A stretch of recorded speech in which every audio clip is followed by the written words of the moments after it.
รื่องการปรับสมดุลหลังนะครับแล้วก็จัดกระดูกพ่อปรับแล้วก็มาจัดนะครับแล้วก็มาเรียกจุดสัญญาณหลังนะครับตั้งไปแล้วกันในทางรถความโคเวอร์เลยกดจุดปรับสมดุลแล้วก็จัดกระดูกหลังอาเทพพนมทาปีกพิเศษนะครับแล้วก็จัดกระดูกข้อนะครับนะครับดูนะครับเมื่อกี้เราคลายกล้ามเนื้อขาไปแล้วมาคลายกล้ามเนื้อหลัง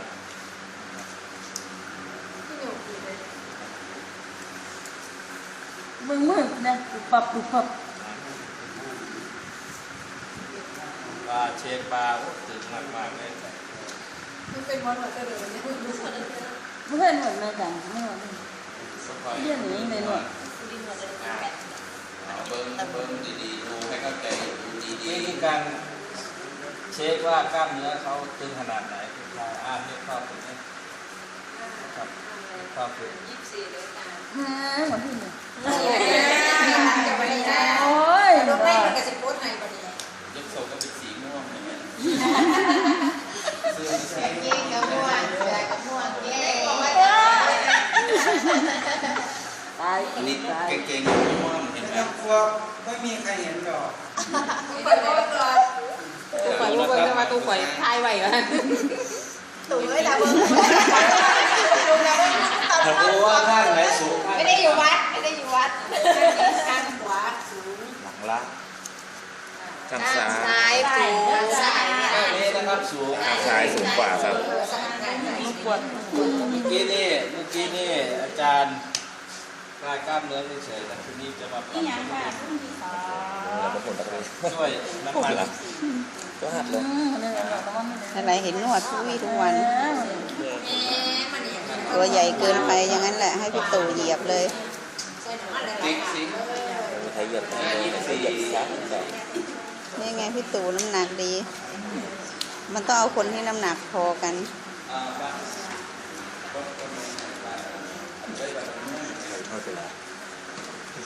ทรงไหนอาจารย์บ้านก่อนคือมันนวดให้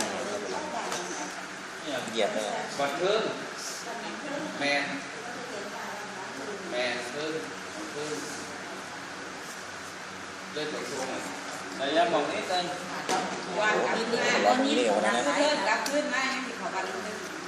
ถนัดนะครับแล้วจะปรับด้วยนะครับท่อนแขนปรับสมดุลนะครับติดกันก็ปั่นก็เกษตรติดกันก็เกษตรเกียร์น้ำมันก่อนไล่สะบักติดกันก็เกษตรครับ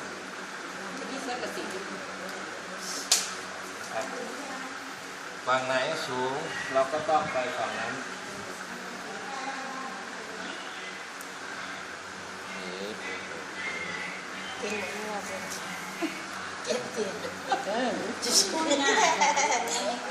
นักบอ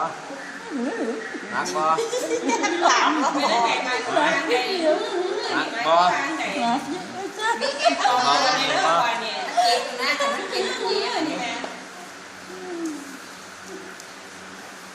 วนนะครับท่อนแขนทั้งหมดส่วนที่เป็นเนื้อใช่ไหมผู้ด่าก็ธรรมดาเลยมันหล่นออกไปด่า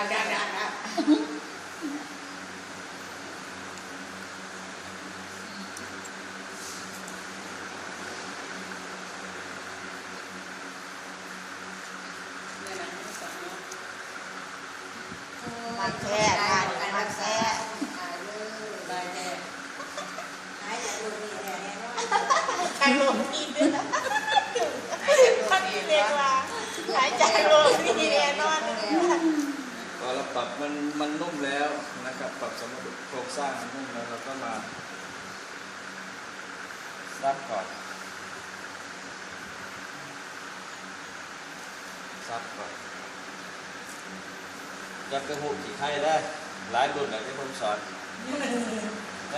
ย่ำสับย่ มาเห็นเป็นสิ่งจักเจียเลยน้ำซับนะมันตลอดเลย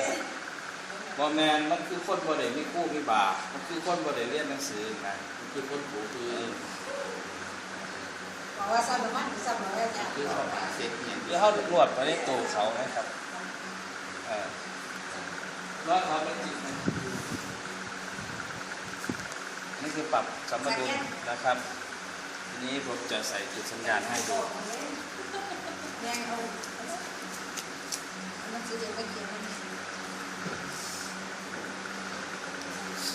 ขอโทษนะคะ ยา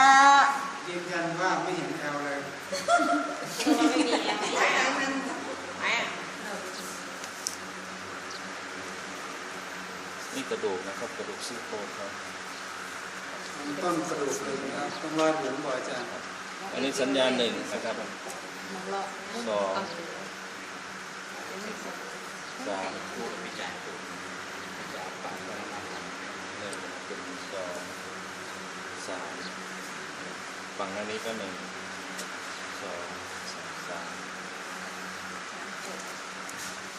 บาท บุรุษโทรศัพท์มาถ่ายมาเลยนะ ผู้ใดก็ต้องจะมา 4 ทายอย่างนั้น 5นะครับ ไอ้แดงโทรศัพท์นี่ของแม่ ให้ให้เลี้ยวให้กันนะ ไปว่าทายแล้วเนี่ย ไม่อันนั้นล่าง ราคาดาบผมไม่ได้โทรศัพท์ ถ้าอย่างถ่ายรูปมันซื้อมากันย่านจุดอ่ะ ทายได้จะบอกไงเนี่ย ำไม่เห็นนะ เอาสัญญาณในหนังสือของเราพวกนี้ นี่หนึ่งถือ หนังสือเรามี จะถ่ายอะไร อันนี้เราก็ใส่เลยนะครับสัญญาณเลยทดสอบนะครับ หนังสือเราจุดสัญญาณน่ะ 2เนี่ยก็ดันเข้ามา เป็นที่เรียนหนาซองได้หรือ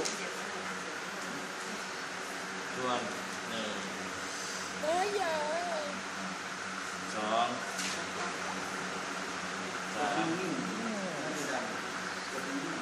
ได้ขึ้นไป เดี๋ยวพี่แมวเหมียวเล่นเลี้ยงสิงเขาแล้ว ปัตตะคาดกับสันตะคาด เอาเปลือกลงหน่อยดิ โอ้โห อย่าแพ้เปลือกดิ ไล่ไปสัญญาณ5โดนหมดนะครับ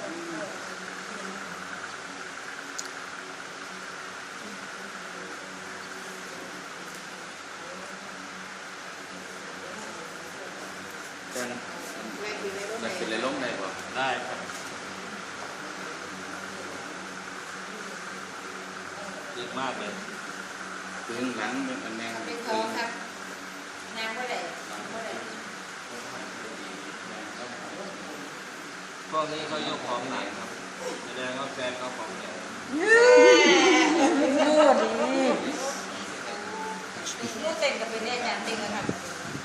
กับเป็นว่าตีแข่ง ต้องทำใจนะพวกที่ไม่มีสามี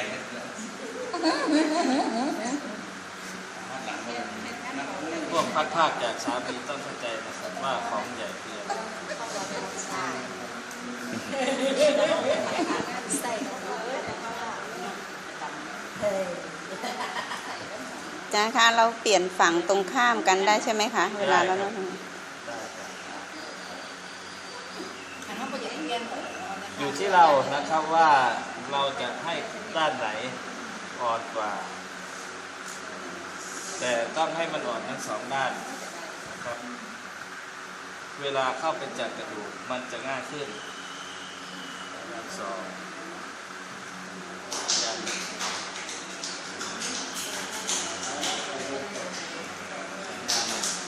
ด้าน2ด้าน3เก่งมาก เก่งมาก และเก่งว่าเก่งอ่ะเป็นโกง นึกว่าเก่งมากนะเก่งได้มีคนยกแต่โกงนะพวกเราก็เด็กกินได้เนี่ยจ้ะ พวกขายตำมงมากขึ้นเป็นตามแต่ฟังเดียว แล้ว เก่ง เรา กว่า ตี จะ สับ เป็น ไง เด้ออาจารย์มันควรที่จะนัดวันกับเป็น ครอบใหญ่สับใหญ่ก็เป็นอย่างนี้แหละ ใช่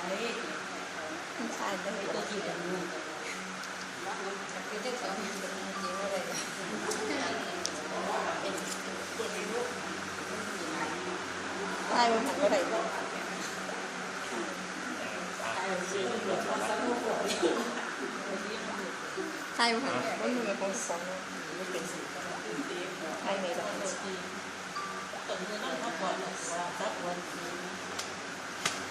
้ เด็กของแถม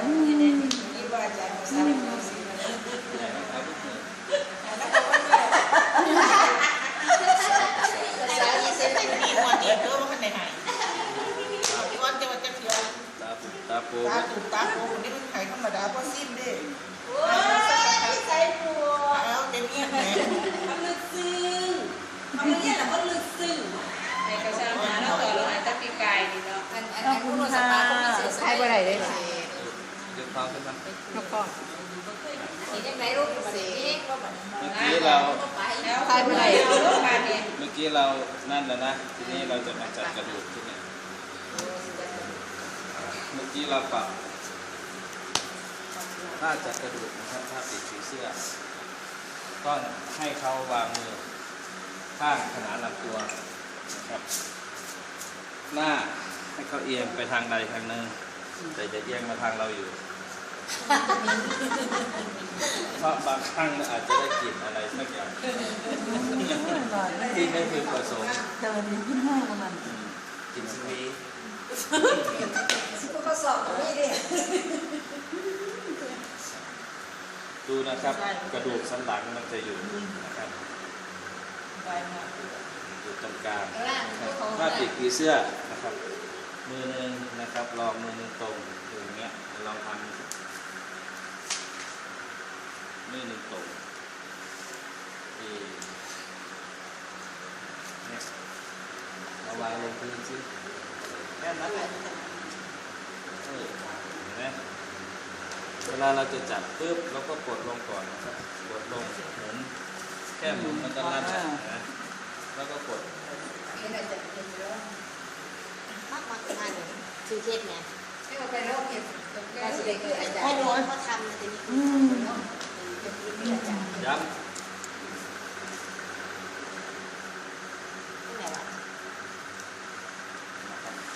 หมุนเกินนี่นะหมุน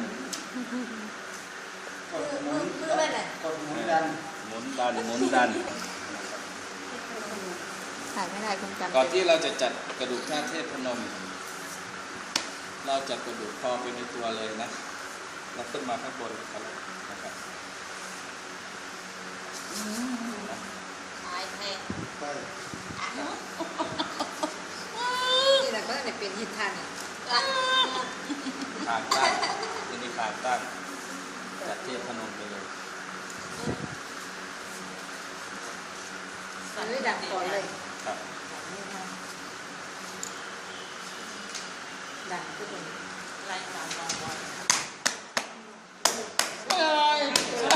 ขาด ง่ายคนละดมข้างว่าวันนี้ดมได้ยัง เมื่อกี้ผมจัดกระดูกคอในท่านอนลาบเนาะคือดูนะครับผักปั๊บผักเฉียงออกนะครับ คุณคนเห็นไง ครับผักเฉียงออกนี้นะทีนี้มันมีอีกท่าหนึ่งไปอีกเอาเข้าไปอีกออก คือมาจากไหน ออกมาอีกหมอนจะเตี้ยนิดนึงนะหมอนสูง ดูได้ไหมนี่แหละเป็นหมดเพลงมาก่อนใครก็นี่แหละ ตัวนี้ให้เรานั่งนะครับเมื่อกี้เรานั่งบนใช่ไหมเราจะต้องนั่งขานะครับขาเห้าเนี่ยสีอยู่ช่วงบ่าเขาช่วงบาไหล่เขานะครับก็ช่วงของหัวเขานะครับเหมือนเดิมนะครับถีบเลยนะครับลื่นนะครับพลิกมา ท่าดีที่ทางเข้ากันเลย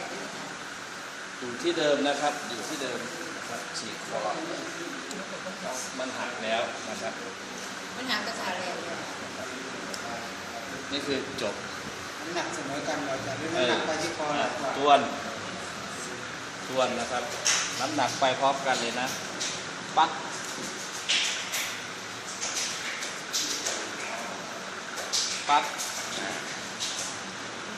ก็ งอมไปร้านกู นี่เนี่ย